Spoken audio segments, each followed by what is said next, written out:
नमस्कार साथियों। वर्ग एक पात्रता और चयन परीक्षा है, उसकी जो एमसीक्यू सीरीज चल रही है उसमें आपका स्वागत है। आज ये हमारी जो एमसीक्यू सीरीज है उसकी ये 4th क्लास है और इस एमसीक्यू सीरीज को हम आगे बढ़ाते हैं। इस एमसीक्यू सीरीज में हम एक बहुआयामी और जो सर्वांग जो दृष्टिकोण है उसको अपनाने का प्रयास किया है, जिसमें न केवल साहित्य से संबंधित प्रश्न और साथ ही जो विभिन्न आलोचकों से संबंधित जो प्रश्न है उनको भी शामिल किया गया। इन दोनों महत्वपूर्ण पहलुओं के अंतर्गत जो कि व्याकरण है, इसका जो तीसरा महत्वपूर्ण पहलू है, तो व्याकरण के प्रश्न भी आपको इस एमसीक्यू सीरीज में देखने को मिलेंगे। तो इस तरीके से एक जो तैयारी होनी चाहिए बहुआयामी और समग्र, उस एमसीक्यू सीरीज में वो आपको ज़रूरत है करने की, और उसको आपको कहीं ना कहीं इस सीरीज जो है उससे फ़ायदा हो रहा होगा। तो इस सेशन है उसका पहला जो प्रश्न है वो है, कुबेरनाथ राय की कृति नहीं है। कुबेरनाथ राय की कृति नहीं है। कुबेरनाथ राय वो हिंदी के एक प्रमुख ललित निबंधकार है। हिंदी में जो ललित निबंधों की जो शुरुआत है वो महावीर प्रसाद द्विवेदी जी से मानी जाती है, और वहाँ से जो हिंदी में जो ललित निबंधों की उर्वर भूमि है वो तैयार होती है। तो उसको आगे बढ़ाने का काम क्रमशः कुबेरनाथ राय और विद्या निवास मिश्र है उनके द्वारा किया जाता है। यही कारण है कि जो उसमें ललित निबंधों की जो त्रयी है उसमें हजारी प्रसाद द्विवेदी जी के साथ में विद्या निवास मिश्र और कुबेरनाथ राय दो अन्य शामिल हैं। तो कुबेरनाथ राय की कृति इसमें नहीं है, इस बात को ध्यान देने वाली बात है। वो है प्रिया नीलकंठी, निषाद बांसुरी, प्रिया नीलकंठी, निषाद बांसुरी, गंध मादन और फिर बेतलवा डाल पर। तो इसमें जो प्रिया नीलकंठी है वो कुबेरनाथ राय की कृति है, निषाद बांसुरी भी है, गंध मादन भी है। इसमें जो नहीं है वो है फिर बेतलवा डाल पर। तो कुबेरनाथ राय की जो कृति नहीं है वो है फिर बेतलवा डाल पर। ये जो कृति है वो है विवेकी राय की, जो कि एक प्रमुख ललित निबंधकार भी रहे हैं। विवेकी राय का एक प्रमुख ललित निबंध और भी प्रसिद्ध है, वो है उठ जाग मुसाफिर। उठ जाग मुसाफिर। और ये जो निबंध संग्रह है वो 2012 में प्रकाशित भी हुआ था। इसके अलावा जो विवेकी राय को है गवई गंध है उस नाम से भी संबोधित किया जाता है, क्योंकि इनकी जो ललित निबंध है उनमें गांव की सौंधी खुशबू के साथ ही गांव की जो लोक संस्कृति है उसका बड़ा ही मार्मिक चित्रण किया गया है। और फिर बेतलवा डाल पर है, इसमें भी जो गांव की जो संस्कृति है, जो सौंदर्य है, उसका जो चित्रण है वो आपको देखने को मिलेगा।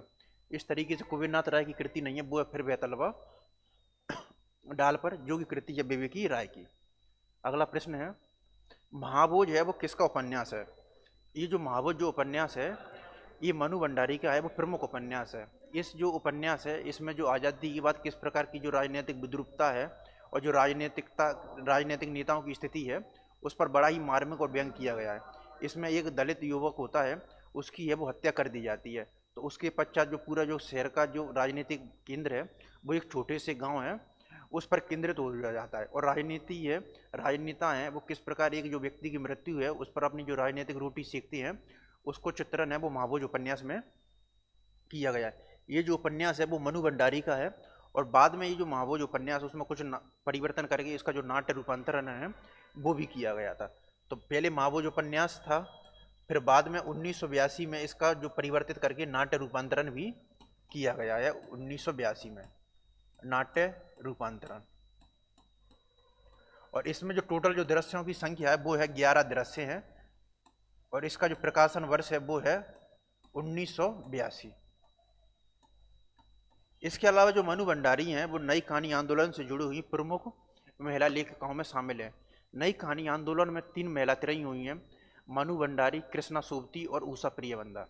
तो इन्होंने जो कहानी के साथ ही उपन्यास है, जो गद्य के क्षेत्र है, जो कथा साहित्य है, उसमें बड़ा ही महत्वपूर्ण भूमिका निभाई है। तो इसके अलावा मनु भंडारी की अगर अन्य उपन्यासों की चर्चा करें तो उसमें महाभोज के साथ ही एक प्रमुख उपन्यास है वो है आपका बंटी, जिसमें जो कि माल मनोविज्ञान है उसका बड़ा ही मार्मिक चित्रण है इनके द्वारा किया गया।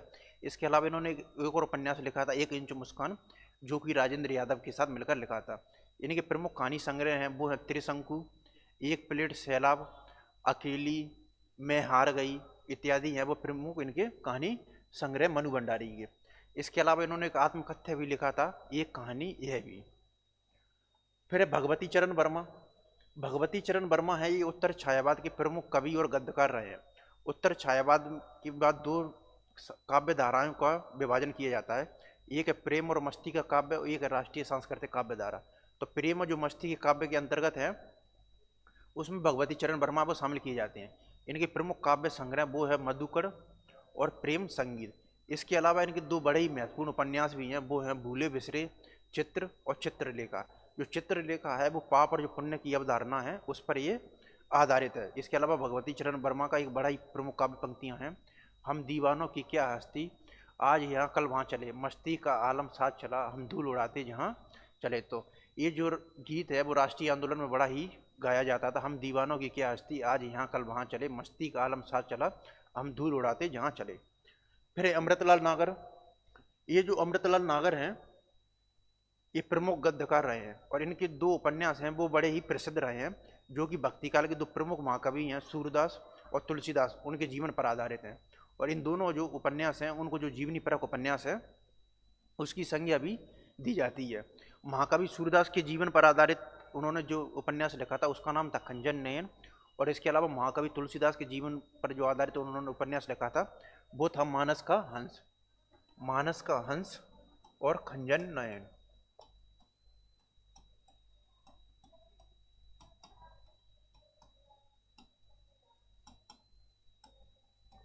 नहीं। फिर हमारा जो पहला ऑप्शन है वो राजेंद्र यादव। राजेंद्र यादव है नई कहानी आंदोलन से जुड़े हुए महत्वपूर्ण व्यक्ति हैं।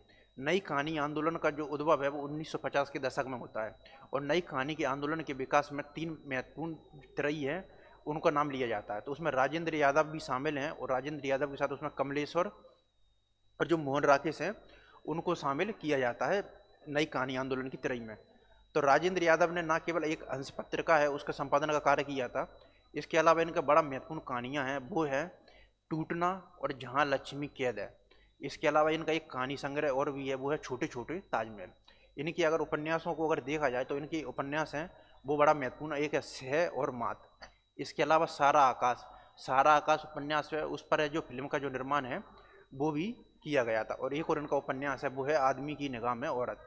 तो इनके तीन महत्वपूर्ण उपन्यास है वो है सह और मात, सारा आकाश और आदमी की निगाह में औरत। इसके अलावा इन्होंने एक आत्मकथ्य भी लिखा था मनु भंडारी की तरह, मनु भंडारी की आत्मकथ्य का नाम था एक कहानी है भी। तो इनकी आत्मकथ्या का नाम है मुड़ मुड़ के देखता हूँ। अगला प्रश्न है मोहन राकेश का उपन्यास है। मोहन राकेश हैं प्रमुख गद्यकार रहे हैं जिन्होंने कहानी और उपन्यास लिखने के साथ ही जो नाटक की जो विधा है उसमें भी अपना हाथ आजमाया और हिंदी नाटक के विकास में उनका बड़ा ही महत्वपूर्ण योगदान है। इससे पहले प्रश्न में मैंने आपको चर्चा भी की थी, जो नई कहानी आंदोलन की जो त्रयी है उसमें मोहन राकेश भी शामिल हैं।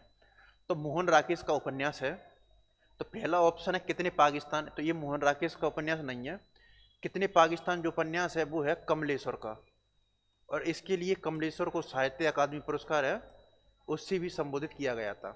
कमलेश्वर है वो भी नई कहानी आंदोलन से जुड़े हुए थे और इन्होंने जो सारे का पत्रिका है उसके संपादन का कार्य किया था। इसके अलावा कमलेश्वर ने समानांतर कहानी आंदोलन है चलाया था, उसके ये प्रवर्तक भी माने जाते हैं समानांतर कहानी आंदोलन के। इनकी प्रमुख कहानियों की अगर चर्चा करें तो उसमें खोई हुई दिशाएं, राजा निर्वंशिया इत्यादि महत्वपूर्ण है। लहरों के राजहंस, लहरों के राजहंस मोहन राकेश का है लेकिन ये उपन्यास ना होकर ये है नाटक। मोहन राकेश ने अपने जीवन काल में तीन महत्वपूर्ण नाटक लिखे थे। पहला है आषाढ़ का एक दिन, दूसरा लहरों के राजहंस और तीसरा है आधे अधूरे।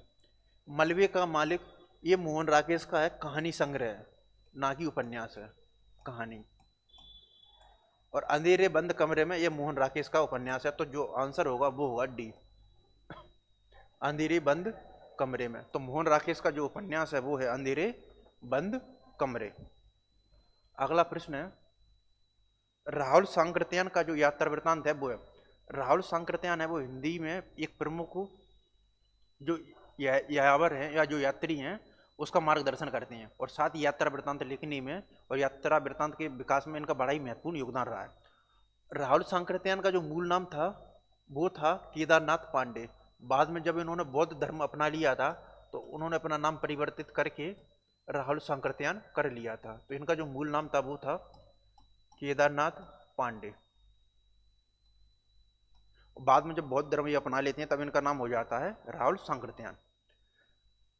तो पहला ऑप्शन है मेरी कैलाश यात्रा, मेरी जो कैलाश यात्रा वो राहुल सांकृत्यायन का नहीं है। ये जो यात्रा वृत्तांत है वो है सत्यदेव परिवारजक का। ये जो उपन्यास है वो है जो यात्रा वृत्तांत है वो है सत्यदेव परिवारजक का।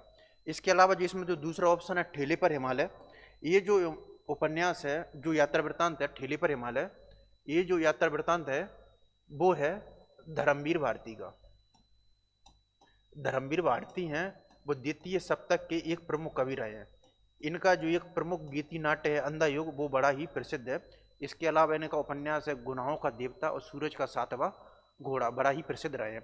ये द्वितीय शतक के कवियों में शामिल थे और ठंडा लोहा और कनुप्रिया है वो इनके प्रमुख काव्य हैं। इसके अलावा एक बूंद सहसा उछली, ये अज्ञेय का यात्रा वृत्तांत है। और इसमें जो पश्चिमी देशों का है उस उनकी यात्रा वृत्तांत है उसका वर्णन किया गया है। इसके अलावा अज्ञेय का एक और महत्वपूर्ण यात्रा वृत्तांत है वो है अरे अयावर याद रहेगा, जिसमें कि जो भारतीय जो क्षेत्र है वो अरे अयावर याद रहेगा, इसमें जो भारतीय क्षेत्र है उसका जो भ्रमण है उसका चित्रण किया गया है। तो एक बूंद सहसा उछली में जहां अज्ञेय ने जो पश्चिमी देश हैं उनके भ्रमण है उनके यात्रा वृत्तांत का वर्णन किया है, तो अरे अयावर याद रहेगा में जो उन्होंने भारतीय क्षेत्र का जो है उनका भ्रमण है उसका वर्णन किया है। और मेरी तिब्बत यात्रा है वो है राहुल सांकृत्यायन का यात्रा वृत्तांत है। इसके अलावा राहुल सांकृत्यायन का एक और यात्रा वृत्तांत बड़ा प्रसिद्ध है वो है बोलगा टू गंगा। इनकी जो अन्य रचनाएं एक है हिंदी काव्य धारा और एक है गुमक्कड़ शास्त्र। तो मेरी राहुल सांकृत्यायन का जो यात्रा वृत्तांत है वो है मेरी तिब्बत यात्रा और इसका जो प्रकाशन वर्ष है वो 1937 में है। और इसके अलावा ये जो यात्रा वृत्तांत है मेरी तिब्बत यात्रा ये 4 भागों में विभाजित है। और इनके अलावा इनका एक और यात्रा वृत्तांत है वो है बोलगा टू गंगा और घुमक्कड़ शास्त्र। यात्रियों के समूह को कहते हैं, तो यहाँ पर है यात्रियों का समूह है और यात्रियों के समूह को है वो क्या बोलते हैं, तो यात्रियों का जो समूह होता है उसको बोला जाता है गिरोह, नहीं झुंड भी नहीं बोला जाता यात्रियों के समूह को, कतार है वो भी नहीं बोला जाता है, तो यात्रियों के समूह को बोला जाता है कारवा। तो हमारा जो आंसर होगा वो डी, वो बिल्कुल सही है कि जो यात्रियों का जो समूह है उसको बोला जाता है कारवा। आलम है प्रेमाख्यान परंपरा के कवि, रीतिबद्ध कवि, वीर रस के कवि और रीति मुक्त कवि। तो जो आलम है वो जो रीति काल में रीति मुक्त काव्य धारा है उसके प्रमुख कवि है। रीति काल का जो वर्णन है वो मुख्यतः 4 भागों में किया जाता है, रीतिबद्ध काव्य, रीति सिद्ध काव्य, रीति मुक्त काव्य और इसके अलावा इसकी जो चौथी धारा बनती है वो है रीति इतर काव्य। रीति इतर काव्य है उसमें सामान्यतः जो वीर भक्ति वीर काव्य या नीति के अलावा इसमें जो वीरता के और नीति के अलावा इसमें जो भक्तिपरक जो रचनाएं हैं वो शामिल की जाती हैं रीति इतर में। इसके अलावा इसके जो प्रमुख विभाजन है 3 भागों में किया जा सकता है, वो रीतिबद्ध, रीति सिद्ध और रीति मुक्त। रीति मुक्त जो कवि हैं वो रीति सिद्ध और रीतिबद्ध कवियों से इस मायने में अलग है कि इन्होंने जो अपने काव्य है उसकी जो मार्मिक अनुभूतियों है उसका चित्रण किया है। इसके अलावा जो सामंती जो दरबारी जीवन की जो परिस्थितियां हैं उनका जो दबाव है उसका भी इन कवियों के काव्य में वर्णन नहीं है। यही कारण है कि जो रीति काव्य है उसमें जो सबसे जो उभर कर जो काव्य आता है वो रीति मुक्त कवियों का आता है। रीति मुक्त कवियों में घनानंद, आलम, बौद्ध, ठाकुर हैं जो इत्यादि कवि हैं वो शामिल किए जाते हैं। तो आलम है वो जाहिर सी बात है जो रीति मुक्त कवि हैं उसके कवि हैं। और आलम है, आलम की जो अगर प्रमुख रचनाओं की अगर चर्चा करेंगे तो इनकी 2 रचनाएं बड़ी प्रसिद्ध हैं, वो है एक है आलम केली और दूसरी रचना है इनकी माधवानल काम कदला।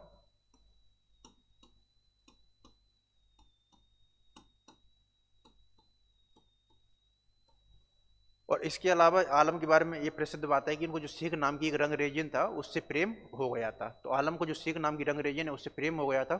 और ये जो इनकी प्रमुख रचना है आलम केली और माधवानल काम कदला, ये वीर रस के कवि हैं उसमें शामिल नहीं किए जाते, क्योंकि वीर रस के कवियों में अगर शामिल किए जाते हैं तो भूषण भूषण है वो रीतिबद्ध में भी शामिल होते हैं और वीर रस में भी शामिल होते हैं। ये रीतिबद्ध में भी नहीं है क्योंकि रीतिबद्ध में जो कवि हैं वो उसमें केशवदास हैं, चिंतामणि हैं, भिखारीदास हैं इत्यादि प्रमुख कवि हैं। और प्रेमाखंड परंपरा तो रीतिकाल के सवाल ही नहीं उठता, क्योंकि प्रेमाखंड जो परंपरा का जो संबंध है वो भक्तिकाल से संबंधित है और इसी को सूफी काव्य है उसके नाम से भी संबोधित किया जाता है। तो आलम हैं वो हैं रीतिमुक्त कवि। निम्नलिखित में से जो काव्य नाट्य है नहीं है, बड़ा ही शानदार प्रश्न है ये, कि जो निम्नलिखित में से जो काव्य नाट्य है वो नहीं है। तो अग्निलीक है वो एक काव्य नाट्य है, बिल्कुल सही है। और ये जो काव्य नाट्य है वो है भारत भूषण अग्रवाल का, भारत भूषण अग्रवाल का।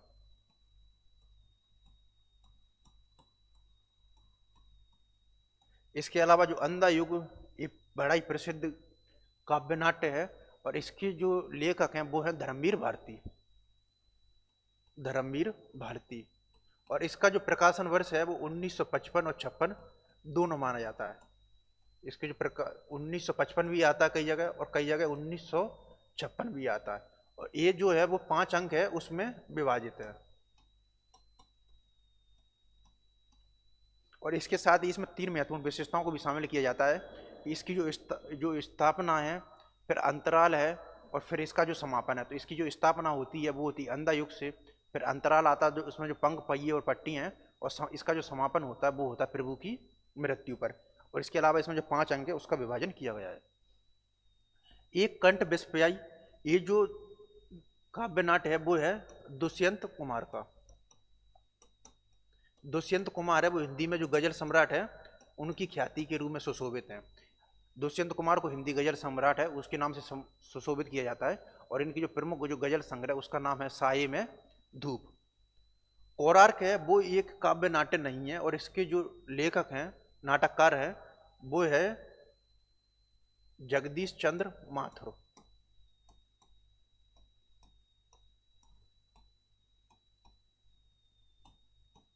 तो कोणार्क के जो नाटककार हैं वो हैं जगदीश चंद्र माथुर, और ये काव्य नाट्य नहीं है। ये जो कोणार्क नाट्य है इसमें जो उड़ीसा में जो कोणार्क का जो सूर्य मंदिर है उसका जो ऐतिहासिक पृष्ठभूमि लिया गया है, और उसी के आद्य माध्यम से जो एक कलाकार है उसके जो विद्रोह जो सृजन स्वरूप है उसको प्रदर्शित किया गया है। तो कोणार्क के जो रचयिता है वो हैं जगदीश चंद्र माथुर। इसके अलावा इनके अन्य प्रमुख नाटक हैं वो हैं पहला राजा और शारदिया। मीराबाई हैं वो भक्ति काल की जो कृष्ण भक्ति काव्य धारा है उसकी प्रमुख कवित्री हैं। और इनके जो गुरु हैं वो वल्लभाचार्य नहीं है, वल्लभाचार्य, सूरदास भी नहीं है, तुलसीदास भी नहीं है। इनके जो गुरु हैं वो हैं रविदास। मीराबाई ने अपने कई पदों में जिक्र भी किया है कि उनके रविदास हैं वो उनके गुरु हैं। रविदास हैं वो भक्ति काली जो निर्गुण ज्ञानेश्वरी शाखा है उसके प्रमुख संत कवि हैं। और जो रविदास हैं इनकी बड़ी ख्याति रही है, ये बेगमपुरा की अवधारणा में। ये जो बेगमपुरा की अवधारणा है इसमें जो समाज है वो सभी प्रकार के जाति पात या छुआछूत है उन सब से अलग है, और इसमें जो समानता है, समानता के आधार पर इस समाज का जो विभाजन है वो किया गया। इसके अलावा जो प्रभु तुम चंदन हम पानी, इनकी बड़ी ही मार्मिक काव्य पंक्तियां हैं। तो मीराबाई के जो गुरु हैं वो हैं संत रैदास। भूषण बीनू न बिराजिए कविता बनिता मित पंक्ति, ये बड़ा ही प्रसिद्ध पंक्तियां हैं। यद्यपि सुजाति सुलक्षणी सुवरन सुरत सुव्रत भूषण बिनु न बिराजिए कविता बनिता मित, ये बड़ा ही प्रसिद्ध पंक्तियां हैं। ये जो पंक्तियां हैं वो हैं केशवदास की। यद्यपि सुजाति सुलक्षणी सुवरन सुरत सुरत भूषण बिनु न बिराजिए कविता बनिता मित, इस कविता के माध्यम से वो जो काव्य है उसमें जो अलंकारों का जो महत्व है उसका जो प्रतिपादन है वो केशवदास करना चाह रहे हैं। केशवदास एक प्रमुख अलंकारवादी कवि माने जाते हैं, और आचार्य रामचंद्र शुक्ल ने बोला भी है कि अलंकारों का प्रधान स्थान समझने वाले कवि हैं। इसके अलावा आचार्य रामचंद्र शुक्ल ने इनकी आलोचना करते हुए लिखा है कि ये काव्य में अलंकारों को प्रधान समझने वाले प्रमुख व्यक्ति थे, और इसके अलावा इनको जो कवि हृदय है वो नहीं मिला था शुक्ल जी के अनुसार। इनकी जो प्रमुख रचना है उसमें एक है रामचंद्र का, कवि प्रिया, रस प्रिया, जहांगीर जस चंद्र का, रतन बावनी और विज्ञान गीता, वो इनकी प्रमुख रचनाएं हैं। तो जो रामचंद्र का है, रामचंद्र का की जो सबसे ज़्यादा ख्याति है वो है संवादों में। आचार्य रामचंद्र शुक्ल बोलते भी हैं कि केशवदास को सबसे अधिक सफलता मिली रामचंद्र का में वो है संवादों में। उनका जो अंगद रावण संवाद है वो तुलसी के संवादों से कहीं अधिक उपयुक्त और सुंदर जान पड़ता है। इसके अलावा इनके बारे में ये सुशोभित है कि ये इनको कठिन काव्य का प्रेत और कोट का कवि है उसके नाम से भी संबोधित किया जाता है। रामस्वरूप चतुर्वेदी ने इनकी जो रचना है जो कि प्रबंध काव्य है उसको छंदों का जो अजायब घर है उसके रूप में संबोधित किया गया है। केशवदास की जो रचना है रामचंद्र का,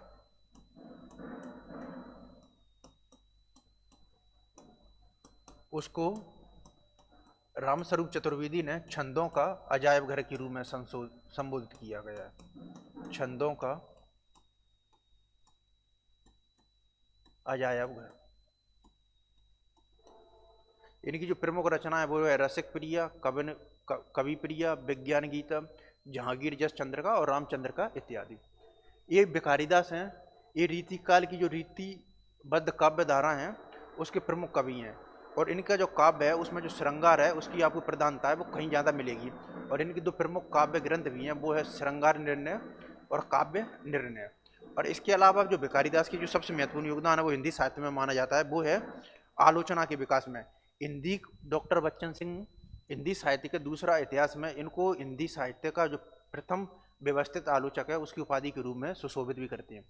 भूषण है वो इन रीतिकाल की जो रीतिबद्ध काव्य धारा है और जो रीति मुक्त काव्य धारा में और रीतितर काव्य धारा में वीर काव्य, इन दोनों के अंतर्गत इनको शामिल किया जाता है।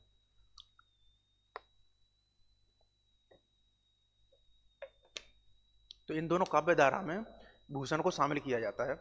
और भूषण को आचार्य रामचंद्र शुक्ल हिंदू जाति के जो प्रतिनिधि कवि है उसकी संज्ञा के रूप में भी प्रदर्शित करते हैं। भूषण की जो प्रमुख रचना है वो है शिवराज भूषण, सेवा बावनी और छत्रसाल दशक, क्योंकि ये छत्रसाल के दरबारी कवि भी रहे थे। और इनको जो भूषण की उपाधि है वो चित्रकूट की जो सोलंकी राजा है कवि रुद्र, चित्रकूट के सोलंकी राजा रुद्रपाल है, उन्होंने इनको जो भूषण है उसकी उपाधि भी दी थी। इसके अलावा रसलीन, ये भी जो रीतिबद्ध काव्य धारा है उसके प्रमुख कवि हैं। और इनकी बड़ी ही प्रसिद्ध रचना है, एक है रस प्रबोध और अंग दर्पण। रस प्रबोध और अंग दर्पण, ये एक रसवादी प्रमुख जो कवि हैं वो रहे हैं। और भिखारीदास की है श्रृंगार निर्णय और काव्य निर्णय।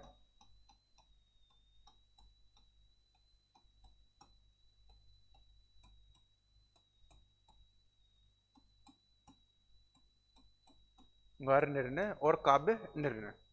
भूषण की शिवराज भूषण, सेवा बावनी और छत्रसाल दशक। तो भूषण बिनु न विराज, ये कविता बनी तमित, ये जो पंक्तियां वो है केशव दास की। अति ही सूदो स्नेह को मार्ग है जहां नेकु सनाया, ये जो पंक्तियां हैं, अति सूदो स्नेह को मार्ग है जहां नेकु सयानप बांक नहीं। ये जो पंक्तियां हैं, अति सूदो स्नेह को मार्ग है जहां नेकु सयानप बांक नहीं, ये जो पंक्तियां वो है घनानंद की। घनानंद है वो रीतिकाल की जो रीति मुक्त काव्य धारा है उसके प्रमुख कवि हैं। इनकी जो प्रमुख रचनाएं हैं वो हैं सुजान सागर और विरह सुजान सागर और विरह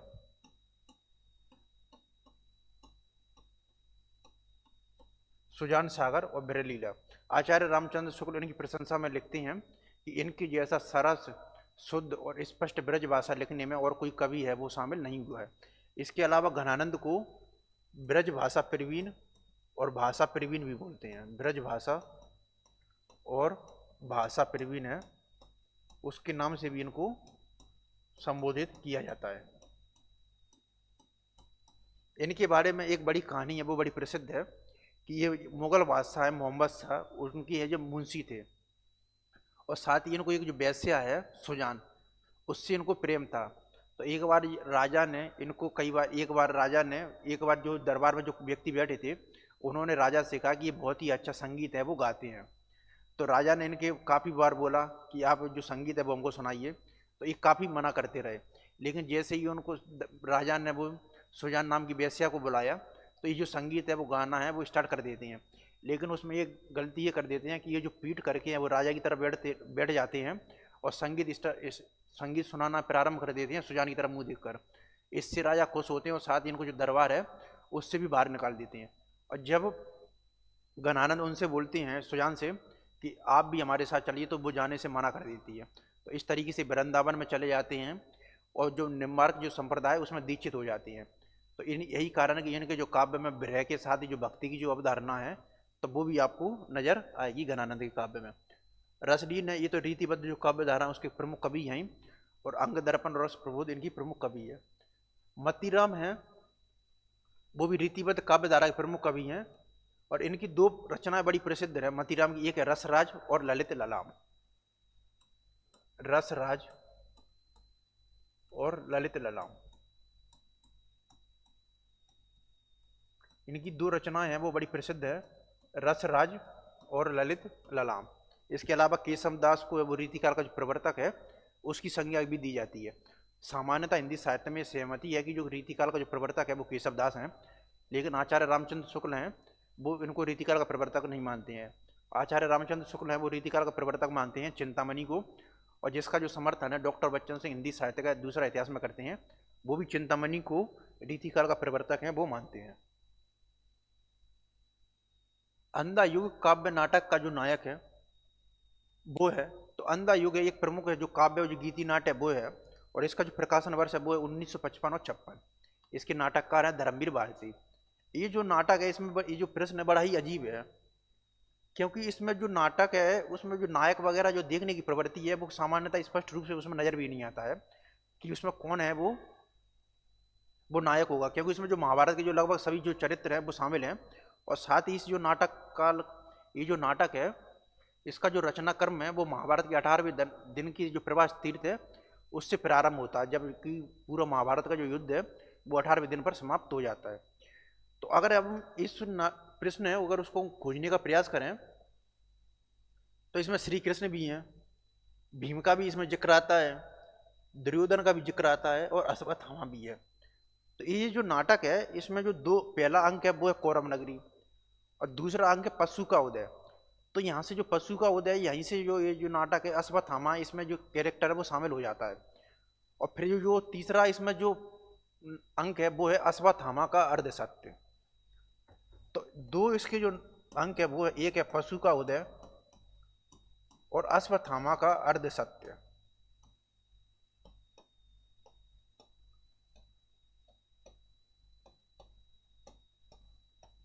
और इसके अलावा जो संपूर्ण जो नाटक है इसमें आपको अश्वत्थामा है वो मिलेगा, और इसका जो कई बार है वो बार बार जिक्र भी आएगा, और अंत में जब प्रभु की जब मृत्यु भी होती है उस समय भी अश्वत्थामा वो मौजूद वो रहता है। तो अगर उस तरीके से देखा जाए तो अंधा युग काव्य नाटक का जो नायक है वो है अश्वत्थामा। तो इसका जो आंसर होगा वो होगा डी।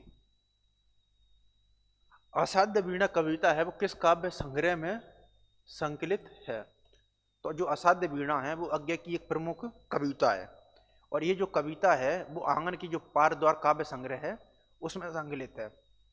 इसके अलावा जो आंगन के पार द्वार के बारे में एक महत्वपूर्ण बात यह है कि जो आंगन के पार द्वार है वो 3 भागों में विभाजित है। ये आपसे प्रश्न पूछा भी जा सकता है कि आंगन के पार द्वार वो कितने भागों में विभाजित है, तो वो है 3 भागों में।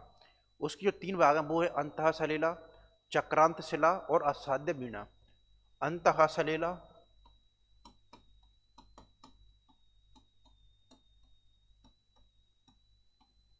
चक्रांत शिला और अंत में है असाध्य वीणा।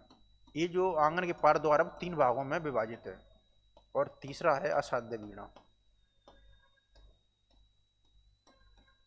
ये जो असाध्य की वीणा है उसका जो मूल कथ्य है वो जो सृजन तत्व है उसकी जो हेरता है उसको प्रतिपादित करता है। साथ ही ये जो कविता है इसमें इलियट की निर्व्यक्तता का जो सिद्धांत है परंपरा है उसको प्रतिपादित करने के साथ ही जो जैन बौद्धिज्म है उसका प्रभाव भी नजर आता है। तो इसमें जो पात्र या जो मुख्य नायक प्रियबंध उसकी कुछ पंक्तियां भी हैं। जब वीणा में जो झंकार उत्पन्न हो जाती है तब वो बोलता भी है, सुना आपने वह ना मेरा ना वीणा का था, वह सब कुछ की तत्ता थी। मैंने जो सुना मैंने तो अपने को सब कुछ है वो शून्य में सौंप दिया था। तो असाध्य वीणा जो कविता है वो किस काव्य संग्रह में संकलित है? वो है आंगन के पार द्वार में। इसके अलावा कितनी नाव में कितनी बार बाबरा है हेरी और इंद्र धनुष रोधे हुए ये आज्ञा के प्रमुख काव्य संग्रह। इसके अलावा इनके अन्य जो काव्य संग्रह हैं उसमें भग्नदूत, चिंता, इतियलम, इतनी नाव में कितनी बार और हरी घास पर क्षण भर इनके अन्य प्रमुख काव्य संग्रह हैं। हिंदी शब्दानुशासन ये बड़ी महत्वपूर्ण पुस्तक है कि जो लेखक है वो कौन है। तो हिंदी जो शब्दानुशासन है उसके जो लेखक है वो है किशोरीदास वाजपेयी। इसके अलावा हिंदी शब्दानुशासन किशोरीदास वाजपेयी ने महत्वपूर्ण पुस्तक लिखने के साथ ही इन्होंने एक बड़ी महत्वपूर्ण पुस्तक भी लिखी थी, वो था ब्रज भाषा का व्याकरण। और यहाँ से कई बार प्रश्न भी आते हैं कि जो ब्रज भाषा का जो व्याकरण है उसके जो लेखक हैं वो कौन है, तो वो हैं किशोरीदास वाजपेयी। इसके अलावा कामता प्रसाद जो गुरु हैं, उनको हिंदी व्याकरण है उनका पाणिनि के नाम से भी संबोधित किया जाता है। हिंदी व्याकरण का पाणिनि। और इनकी एक बड़ी महत्वपूर्ण पुस्तक भी है, वो है हिंदी व्याकरण के नाम से।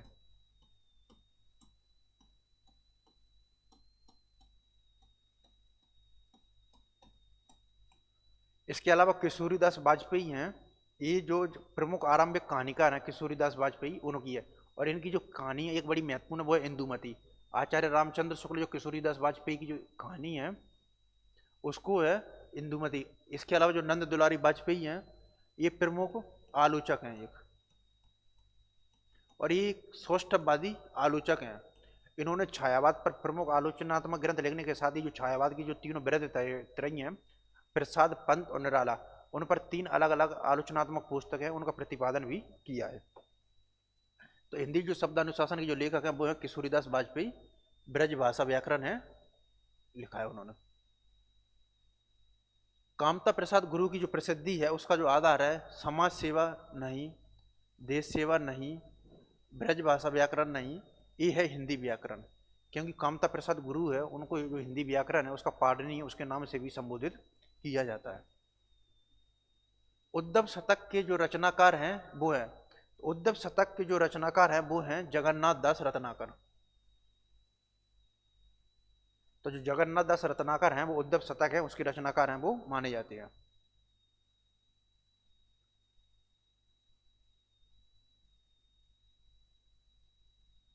अब है भंवर गीत के सर्जक है।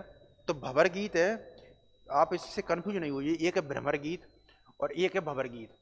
तो जो भ्रमर गीत है वो सूरदास द्वारा रचित सूर सागर है उसमें संकलित, और जो दसम स्कंद है उसमें आधारित है। उसका जो बाद में अलग से संपादन है वो आचार्य रामचंद्र शुक्ल ने किया था भ्रमर गीत सार से। और उसमें वो भ्रमर गीत सार को सूर सागर के भीतर का एक जो सार रत्न है उसके नाम से संबोधित करते हैं। तो सूरदास वाला ये वो है भ्रमर गीत। सत्यनारायण कविरत्न भी नहीं है, दोहे भी नहीं है। इसका जो आंसर है वो है नंददास। क्योंकि जब भ्रमर गीत परंपरा की जब शुरुआत सूरदास से हो जाती है तो आगे की जो कवि हैं वो भी इस परंपरा का निर्वहन करते हैं।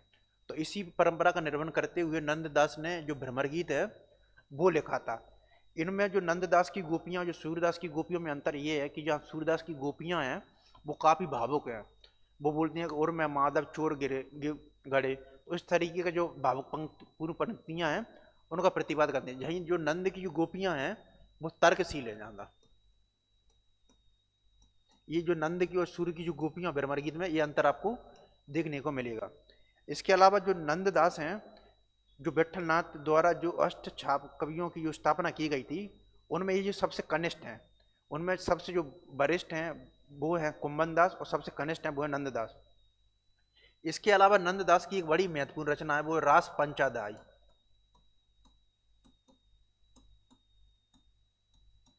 और रास पंचाध्यायी के लिए नंददास को एक शब्द से संबोधित किया जाता है वो है जड़िया।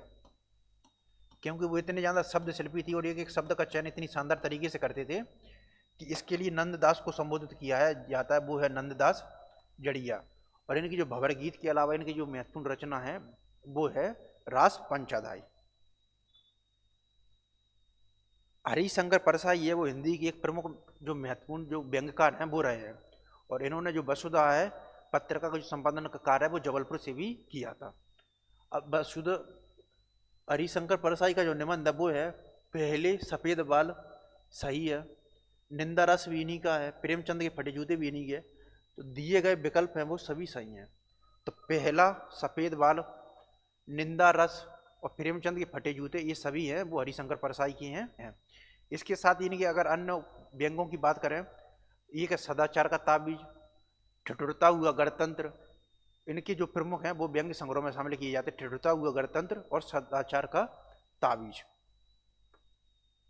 और वैष्णव की फिसलन वो भी इनका बड़ा ही महत्वपूर्ण व्यंग्य है। आधुनिक युग में जनसंचार है उसका जो महत्वपूर्ण साधन है वो क्या है। आधुनिक युग में जनसंचार है उसका जो महत्वपूर्ण साधन है वो क्या है। तो आधुनिक युग में जनसंचार का जो महत्वपूर्ण साधन है मोबाइल भी है, लैपटॉप भी है, साप्ताहिक पत्रिका भी है। लेकिन जो सबसे महत्वपूर्ण पूछा गया है तो आधुनिक युग में जो जनसंचार का जो सबसे महत्वपूर्ण बात साधन है वो है इंटरनेट। और वर्तमान युग को सूचना एवं संचार क्रांति है उसका युग भी बोला जाता है। तो उसमें जो इंटरनेट की जो भूमिका है वो काफ़ी महत्वपूर्ण रही है। और वर्तमान युग को सूचना एवं संचार क्रांति है उसका युग के नाम से भी संबोधित किया जाता है। रामचरितमानस की अवधि में, रामचरितमानस की अवधि जो कि अवधि भाषा में लिखा गया, रामचरितमानस में किन दो वर्ण ध्वनियों का प्रयोग है वो नहीं मिलता। बड़ा ही शानदार और इंटरेस्टिंग क्वेश्चन है ये कि तुलसीदास कृत जो रामचरितमानस है जो कि अवधि भाषा में लिखित है उसमें किन दो वर्ण की ध्वनियों है उनका प्रयोग नहीं मिलता है। ला और सा इसका प्रयोग रामचरितमानस में मिलता है। या और ज्ञा इसका भी प्रयोग रामचरितमानस में मिलता है। सा और त्रा इसका भी मिलता है। ना और जो सा है इसका जो प्रयोग है वो रामचरितमानस की जो अवधि है उसमें नहीं मिलेगा। तो रामचरितमानस की जो अवधि है उसमें ना और जो सा है उसका प्रयोग है वो नहीं मिलता है। इसके अलावा जो रामचरितमानस है वो ना केवल तुलसीदास का बल्कि हिंदी साहित्य का एक महत्वपूर्ण महाकाव्य है जो कि 7 कांड है उसमें विभाजित है। और ये जो 7 कांड है उनका क्रम है बालकांड, अयोध्या कांड, अरण्य कांड, किष्किंधा कांड, सुंदर कांड, लंका कांड और उत्तर कांड। ये जो रामचरितमानस है वो 7 कांड है उसमें विभाजित है। बालकांड, अयोध्या कांड, अरण्य कांड, किष्किंधा कांड, सुंदर कांड, लंका कांड और उत्तर कांड। इनमें जो सबसे बड़ा जो कांड है वो है बालकांड। सबसे बड़ा जो कांड है वो है बाल कांड, ये याद रखने वाली पूछा भी जाता है। और सबसे छोटा जो कांड है वो है किष्किंधा कांड। सबसे इसमें जो छोटा है वो है किष्किंधा कांड। इसके अलावा इसमें जो रामचरितमानस है उसका जो उत्तरकांड है उसमें जो राम राज्य की अवधारणा है उसका भी प्रतिपादन है उसका किया गया। और ये जो रामचरितमानस की जो अवधारणा है वो एक समानता मूलक के साथ ही एक राजा का एक अपने प्रजा के प्रति क्या कर्तव्य है उसकी एक भली भांति चित्रित भी करता है। और राम राज्य में देहिक देविक भौतिक तापा राम राज्य काहू नहीं व्यापा। ये जो रामचरितमानस की प्रमुख विशेषता है देहिक देविक भौतिक तापा राम राज्य काहू नहीं व्यापा। आचार्य रामचंद्र शुक्ल वो तुलसीदास की जो काव्य है उसकी काफ़ी प्रशंसा भी करते हैं। और वो बोलते हैं कि राजा से रंग तक लेकर वो तुलसी का जो मानस है वो सभी घरों में वो सुशोभित हो रहा है। इसके अलावा वो बोलते हैं कि जो हिंदी काव्य की जो पूर्णता का जो युग है वो तुलसीदास से ही प्रारंभ होता है। और तुलसीदास की जो कुल रचनाओं की संख्या है वो 12 मानी जाती है। और प्रमुख एक तुलसी भक्त भी रहे हैं वो है राम गुलाम द्विवेदी। वो तुलसीदास के ग्रंथों की संख्या 12 मानते हैं जिसमें 5 बड़े हैं और 7 छोटे हैं। रामचरितमानस के अलावा उन्होंने कवितावली, कृष्ण गीतावली, हनुमान बाहुक, रामलाला नेछू इत्यादि जो विनय पत्रिका है इत्यादि प्रमुख रचनाएं हैं उनका कार्य किया है। तो अर्थ की दृष्टि से वाक्य के कितने भेद होते हैं? तो अर्थ की दृष्टि से वाक्य के भेद 6 नहीं होते हैं, 9 भी नहीं होते हैं। 3 जो वाक्य के भेद होते हैं वो होते हैं रचना की दृष्टि से। तो रचना की दृष्टि से जो वाक्य के जो भेदों की संख्या है वो है 3। और ये 3 प्रकार के होते हैं सरल, संयुक्त और मिश्रित। इसके अलावा जो अर्थ की दृष्टि से जो वाक्यों के भेद हैं वो हैं 8 प्रकार के। तो अर्थ की दृष्टि से जो वाक्यों के भेद हैं वो हैं 8 प्रकार। निम्नांकित में से कौन सा विकल्प है वो ज्ञानश्री शाखा के कवियों के आवर्तकाल के अनुसार। तो भक्तिकाल की जो निर्गुण धारा है उसको 2 भागों में बांटा जाता है। एक है ज्ञानाश्रयी और एक है सूफी और प्रमाख्यान काव्य। तो ज्ञानाश्रयी जो काव्य धारा उनके जो क्रम है वो है नानक दास तो पहले नहीं आएंगे, कबीरदास हम सबसे पहले आएंगे। ये भी गलत है, ये भी गलत है। क्योंकि हिंदी में जो संत साहित्य जो ज्ञानश्री काव्य धारा है उसकी जो शुरुआत है वो कबीरदास से मानी जाती है। और कबीरदास की जो प्रमुख जो रचनाओं का जो संकलन है वो है बीजक जो कि 3 भाग है उसमें विभाजित है, साखी, शबद और रमेनी। इनकी जो पद्यों का जो बाद में उनको जो शिष्य उन्होंने संकलन किया था वो किया था बीजक नाम से, जो कि साखी, शबद और रमेनी वो 3 भागों में वो विभाजित है। कबीरदास के बाद आते हैं नानक देव, दादू दयाल और मलूक दास। मलूक दास का एक बड़ा ही प्रसिद्ध कथन भी है, अजगर करे ना चाकरी, पंछी करे ना काम, संत मलूका कह गए सबके दाता राम। तो अजगर करे ना चाकरी, पंछी करे ना काम, संत मलूका कह गए सबके दाता राम है। नानक देव ने जो संत साहित्य में वो सामान्यतः ये माना जाता है कि जो व्यक्ति है वो जीवन की जो जो क्रियाएं हैं उनसे विरक्त हो जाता है, वो सांसारिक मोह माया से नहीं। लेकिन नानक देव ने ना केवल जो व्यक्ति का जो क्रिया जीवन है और जो संत जीवन उनके भी सामंजस्य बैठाया।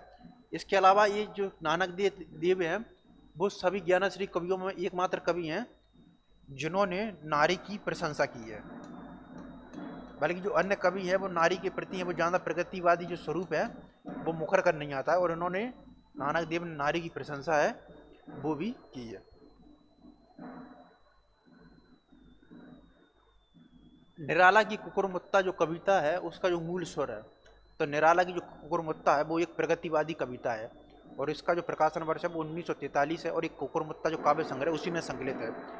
ये जो कुकुरमुत्ता है, ये जो बुर्जुआ वर्ग है उसका प्रतिपाद जो कुकुरमुत्ता है वो सर्वहारा वर्ग का करता है। तो इसमें दो पात्र होते हैं, एक है कुकुरमुत्ता और एक दूसरा है गुलाब। तो इसमें जो गुलाब है वो है बुर्जुआ वर्ग, या जिसको पूंजीवादी वर्ग कहते हैं, बुर्जुआ, उसका प्रतिनिधित्व करता है, और कुकुरमुत्ता है वो है सर्वहारा वर्ग का। तो ये दोनों जब आपस में बातचीत करते हैं तो वो उसमें व्यंग के रूप में कहता है कुकुरमुत्ता कि गुलाब तुम्हें जो इतने खूबसूरत और जो सुंदर वो मिला है वो गरीबों का जो शोषण है उसके कारण मिला है। तो इसमें जो कुकुरमुत्ता का जो स्वर नजर आता है वो आध्यात्मिक नहीं है, समन्वयवादी भी नहीं है, छायावादी भी नहीं है, ये जो इसका जो स्वर है वो है प्रगतिवादी। इसके अलावा जो निराला है वो हिंदी में जो मुक्त छंद है उसके प्रणेता भी माने जाते हैं, और पल्लव की भूमिका में वो मुक्त छंद के प्रणेता हैं, उसके रूप में उभर कर भी आते हैं। इनकी जो प्रमुख काव्य संग्रह वो है अनामिका, गीता, परिमल, कुकुरमुत्ता इत्यादि। और इनकी अगर प्रमुख रचनाओं की बात करें तो वो जूही की कली है, वो इनकी प्रमुख रचना है, और जो पहली रचना मानी जाती है जूही की कली, जिसको कि महावीर प्रसाद द्विवेदी जी ने अपनी सरस्वती पत्रिका है उसके जो पत्रिका उसमें छप दबाने से मना भी कर दिया था। इसके अलावा इनका जो सरोज स्मृति है वो इनकी जब पुत्री की मृत्यु हो जाती है सरोज, तो इसकी स्मृति में लिखा गया हिंदी का जो पहला शोक गीत है वो है। इसके अलावा राम की शक्ति पूजा और तुलसीदास हैं वो इनकी अन्य महत्वपूर्ण रचनाएं हैं। जयशंकर प्रसाद का जो चंद्रगुप्त नाटक है वो है, तो जयशंकर प्रसाद है वो हिंदी में जो नाट्य विकास है उसके शिखर पुरुष माने जाते हैं, और नाटकों का विभाजन है वो जयशंकर प्रसाद पूर्व युग, जयशंकर प्रसाद युग और जयशंकर प्रसाद युग से ही किया जाता है। इनके जो नाटक हैं वो लिखे उन्होंने ऐतिहासिक और जो उनमें जो सांस्कृतिक काव्य धारा है उन दोनों का सामंजस्य है वो नजर आता है। ये जो ऐतिहासिक और सांस्कृतिक काव्य धारा इन दोनों के माध्यम से वो राष्ट्रीय स्वाधीनता आंदोलन में जागृति और नवबोधन है उसका जो संचार करने का प्रयास करते हैं। तो ये जो चंद्रगुप्त नाटक है इसका जो प्रकाशन वर्ष है वो है 1931, और ये जो नाटक है वो 4 अंक है उसमें विभाजित है। और इसमें जो चंद्रगुप्त है वो ऐतिहासिक पृष्ठभूमि ली गई है, जिसमें जो मौर्य काल का जो शासक है चंद्रगुप्त और साथ ही चाणक्य। तो ये जो नाटक है इसमें ना केवल जो चंद्रगुप्त है वो ना केवल मौर्य साम्राज्य का शासक बनता है, बल्कि जो विदेशी आक्रमणकारी होते हैं सिकंदर वगैरह उनका जो प्रतिफल है और उनको भी कार्य करने का प्रयास करता है। तो चंद्रगुप्त का जो नाटक है वो है ऐतिहासिक, क्योंकि इसमें ऐतिहासिक वातावरण वो लिया गया वो है चंद्रगुप्त का। गोदान के किस पात्र में प्रगतिशील चेतना दिखाई पड़ती है? तो गोदान है वो प्रेमचंद का एक प्रमुख महाकाव्यात्मक उपन्यास उसकी श्रेणी में गिना जाता है, और ये प्रेमचंद का जो अंतिम है वो उपन्यास है, और ये जो उपन्यास है इसका जो प्रकाशन वर्ष है वो है 1936,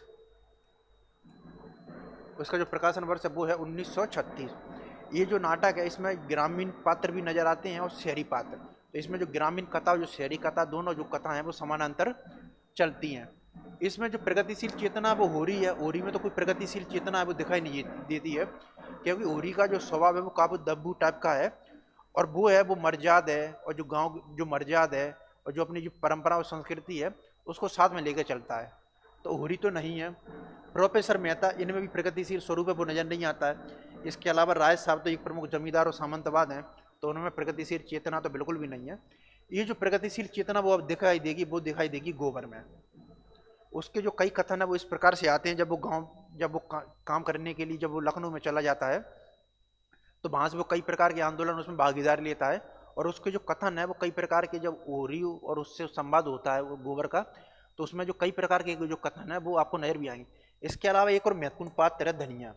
वहां पर भी आपको जो प्रगतिशील चेतना है गोबर के साथ में जो धनिया है उसमें भी आपको प्रगतिशील चेतना है वो नजर आएगी। यहाँ तक कि मुझको लगता है कि जो सबसे ज़्यादा प्रगतिशील चेतना है वो गोबर के से ज़्यादा मुझको धनिया में नजर आती है। लेकिन हमारे पास ऑप्शन है कि प्रगतिशील चेतना किस में है, तो वो है गोबर। और अन्य जो पात्र है उसमें जो प्रगतिशील चेतना नजर आएगी वो है धनिया। हिंदी साहित्य के आधुनिक काल का निम्नांकित में से कौन सा साहित्यकार है वो मध्य प्रदेश से संबंधित नहीं है? तो इसमें जो पहला ऑप्शन है वो भवानी प्रसाद मिश्र। तो ये जो भवानी प्रसाद मिश्र हैं वो मध्य प्रदेश से संबंधित हैं, और ये भवानी प्रसाद मिश्र हैं ये दूसरे सप्तक है उसके प्रमुख कवि रहे हैं। इसके अलावा जो भवानी प्रसाद की जो प्रमुख जो काव्य संग्रह है वो है गीत फरोश, और इनकी जो प्रमुख रचना है उनमें गीत फरोश है, सन्नाटा है, और इसके अलावा घर की याद है वो काफ़ी महत्वपूर्ण है। इनको जो सहजता का कवि है भवानी प्रसाद मिश्र को उसके नाम से भी संबोधित किया जाता है। तो भवानी प्रसाद मिश्र है उनका जो संबंध है वो मध्य प्रदेश से है।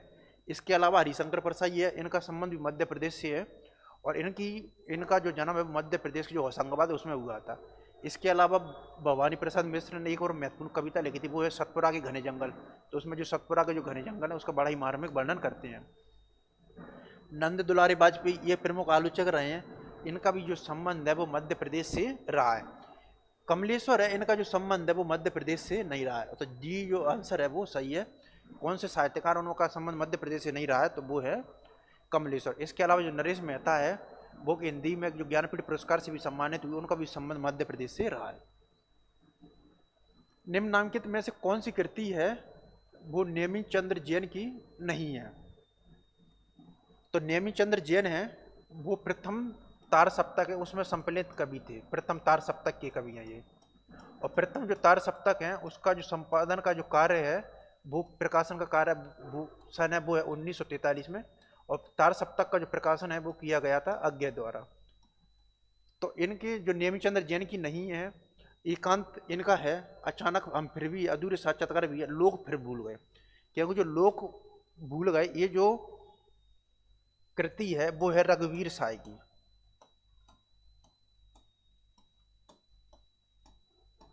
और इसके लिए लोग भूल गए कि रघुवीर साय को साहित्य अकादमी पुरस्कार है उससे भी सम्मानित किया गया था। और जो रघुवीर साय है वो दूसरे सप्तक है उसमें भी ये शामिल थे रघुवीर साय। और इनकी अगर अन्य काव्य संग्रह की बात करें तो उसमें है आत्महत्या के विरोध और सीढ़ियों पर धूप में, इनके अन्य प्रमुख काव्य संग्रह रघुवीर साय के। अगला प्रश्न है, दुख सबको मांझता है और चाहे वह स्वयं मुक्ति देना ना जाने किंतु जिनको मांझता है उन्हें सीख देता है कि सबको मुक्त रखे। ये जो कथन है वो किसका? बड़ा ही इंटरेस्टिंग और महत्वपूर्ण कथन है, ये कई बार पूछा भी गया है। दुख सबको मांझता है और चाहे वह मुक्ति देना ना जाने किंतु देना चाहे सीख देता है कि सबको मुक्त, ये कथन किसका है? ये जो कथन है वो है सच्चिदानंद हीरानंद बादशाह आज्ञा का। इसके अलावा एक आज्ञा का एक बड़ा ही महत्वपूर्ण कथन है कि वेदना में एक शक्ति होती है जो दृष्टि देती है, जो यातना में है वो दृष्टा हो सकता है। वेदना में एक शक्ति है जो दृष्टि देती है, जो यातना में है वह दृष्टा हो सकता है। ये जो पंक्ति है वो आज्ञा का एक महत्वपूर्ण उपन्यास है शेखर एक जीवनी, जो इसका प्रकाशन वर्ष 1941 उसकी भूमिका से है। इसके अलावा जो गजानन माधव मुक्तिबोध हैं ये जो प्रथम तार सप्तक है उसके सम्मिलित थे। और इनका जो प्रमुख दो ही काव्य संग्रह वो है चांद का मुंह टेढ़ा है और भूरी भूरी खाक दूर। कुंवर नारायण है ये जो तीसरा सप्तक है उसमें शामिल थे। और इनके दो बड़ा ही महत्वपूर्ण प्रबंध काव्य हैं, वो है एक है आत्मजयी और एक है बाज श्रवा के बहाने। कुंवर नारायण है वो तीसरे सप्तक में शामिल थे, और इनके दो प्रमुख वो प्रबंध काव्य हैं वो है आत्मजयी और बाज श्रवा के बहाने। गजानन माधव मुक्तिबोध वो प्रथम तार सप्तक में शामिल थे, और भूरी भूरी खाक दूर और चांद का मुंह टेढ़ा है इनके प्रमुख काव्य संग्रह। इनकी अगर प्रमुख कविताओं की बात करें तो एक है ब्रह्मराक्षस, भूल गलती, चंबल की घाटी में और अंधेरे में। निम्नांकित में से जो लल्लू लाल है वो किसी आरंभिक जो गद्यकार हैं वो रहे लल्लू लाल, और लल्लू लाल की जो रचना नहीं है वो है इनमें से ब्रजभाषा व्याकरण, वो लल्लू लाल की रचना है। माधव विलास भी है, बेताल पच्चीसी भी है। लल्लू लाल की जो रचना नहीं है वो है माधवानाल काम कदला, क्योंकि ये जो रचना है वो है आलम की, जो कि रीति मुक्त कवि हैं।